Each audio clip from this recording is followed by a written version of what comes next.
नमस्कार। आज हम एक बहुत ही जानी पहचानी कहानी पर थोड़ी गहराई से बात करेंगे। टोपी वाला और बंदर। हाँ, ये तो लगभग सभी ने सुनी होगी, बच्चों को बहुत सुनाई जाती है। बिल्कुल, वही कहानी जिसमें एक टोपी बेचने वाला होता है, गांव-गांव जाता है अपनी टोपियां लेकर। हाँ, एक आम फेरी वाला अपनी रोजी रोटी कमाता हुआ। तो कहानी शुरू होती है जब वो एक गांव पहुंचकर थक जाता है और सोचता है चलो थोड़ी देर आराम कर लिया जाए। हाँ, एक पेड़ के नीचे अपनी टोपियों की टोकरी पास रखता है और सो जाता है। यहाँ तक तो बिल्कुल साधारण सी बात है। एक व्यापारी है, काम कर रहा है, थक गया, आराम कर रहा है। लेकिन यहीं से, जैसा आपने कहा, कहानी में वो दिलचस्प मोड़ आता है। हाँ, क्योंकि वो जिस पेड़ के नीचे सो रहा था उस पर कुछ बंदर थे। बिल्कुल, शरारती बंदर। और जैसे ही वो बेचारा सोया, बंदर नीचे उतर आए और उन्होंने क्या किया, सारी टोपियां टोकरी से निकाल ली। हाँ, कहानी में लिखा भी है, बंदर नीचे आए और उसकी टोपियां रिचाले गए, ले गए और पहन भी ली। ये तो गड़बड़ हो गई। ये अप्रत्याशित था बिल्कुल।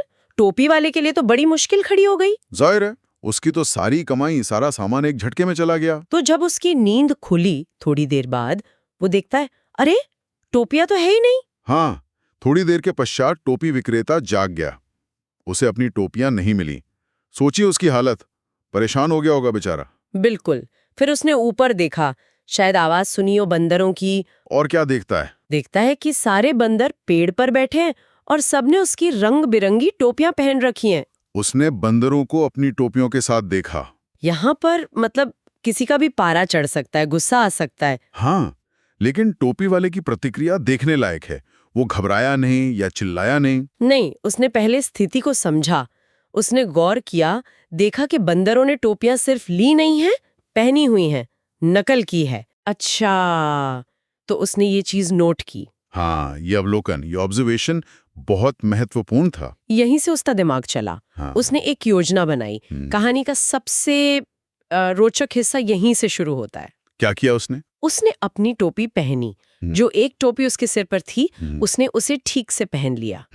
ये कदम सुनने में तो बड़ा सीधा लगता है। हाँ, पर इसके पीछे सोच थी। सोच यही कि बंदर नकलची होते हैं, ये उनका स्वभाव है, तो शायद वो इसे भी नकल करेंगे। बिल्कुल, और हुआ भी वही। जैसे ही टोपी वाले ने अपनी टोपी पहनी, हाँ, बंदरों में भी ऐसा ही किया। सब बंदरों ने भी अपनी अपनी टोपी ठीक कर ली सिर पर। ये देखकर तो उसे यकीन हो गया होगा कि उसकी तरकीब काम कर रही है। हाँ, एक तरह से उसकी समझदारी की पुष्टि हो गई। उसने समस्या पैदा करने वालों के व्यवहार का ही इस्तेमाल किया, चालाकी दिखाई। सही है। फिर उसने अगला कदम उठाया, अपना मास्टर स्ट्रोक खेला। वो क्या था? उसने अपनी टोपी उतारकर जमीन पर फेंक दी। उसने अपनी टोपी जमीन पर फेंकी। अच्छा। और जैसा उसने सोचा था, हाँ। बंदरों ने भी वही किया। हाँ, सारे बंदरों ने भी अपनी अपनी टोपियां नीचे फेंक दी। बंदरों ने भी ऐसा ही किया। कमाल है। समस्या का समाधान हो गया, बिना किसी लड़ाई झगड़े के, अवलोकन और समझदारी से। बिल्कुल। टोपी वाले ने फिर देर नहीं की, फटाफट सारी टोपियां उठाई, टोकरी में रखी। और 9-2-11।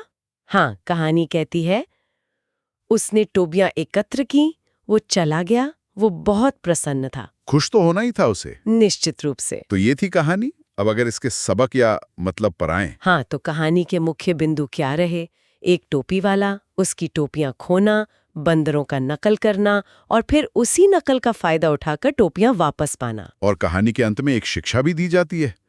शिक्षा, कभी हिम्मत मत हारो। ये बात तो है।